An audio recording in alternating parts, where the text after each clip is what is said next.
Mr. Mack-Poole, 3-minute history.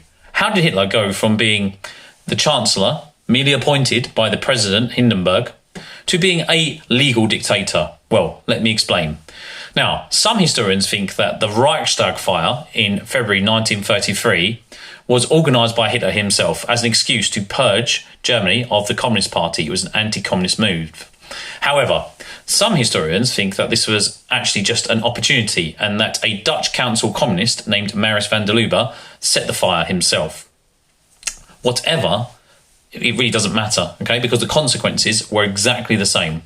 Hitler did purge Germany of the KPD, and he did pass key legislation such as the Enabling Act and the Reichstag Fire Decree, which changed Hitler from being a mere chancellor to a legal dictator. Now, this had to get passed through the Reichstag, and Hindenburg would not sign this off to Hitler straight away, that he could have these legal dictatorship type powers.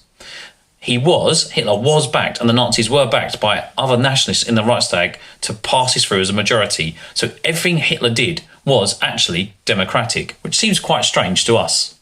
However, it did seem like members like von Papen and Hindenburg had grossly underestimated Hitler and his ability to either create opportunities or take opportunities to centralise power under himself. Now, when Hindenburg died in 1934 and Hitler organised the Night of the Long Knives, he was truly able to consolidate his power as the Führer, the leader of Germany. Now, let me elaborate about the Night of the Long Knives. Hitler's once best friend, Ernst Röhm, was the leader of the SA, the Brown Shirts.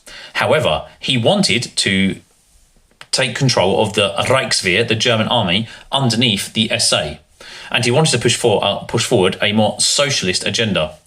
Hitler was aghast to this because the Reichswehr was actually a very right-wing organisation, and they were the one entity, the one power base in the country which could remove him from power. So Hitler wanted to placate the army. Ergo, he organised the Night of the Long Knives, which was on June the 30th to the 2nd of July 1934. Hitler had a lot of members of the Brown Shirts, the Sturmabteilung, murdered by members of the SS, the Black Shirts. So he used Himmler's Black Shirts to organise this night. Now, it wasn't only members of the SA that were murdered. People like Schleicher and von Kahr, Hitler's old enemies, and Strasser, an enemy within the Nazi party who Hitler saw as a traitor to the Nazis, they were all murdered on that night as well. So Hitler was able to fully consolidate his power as a dictator. So I think I've elaborated quite well as to how Hitler changed from being an appointed chancellor to a legal dictatorship. Thank you very much for tuning in.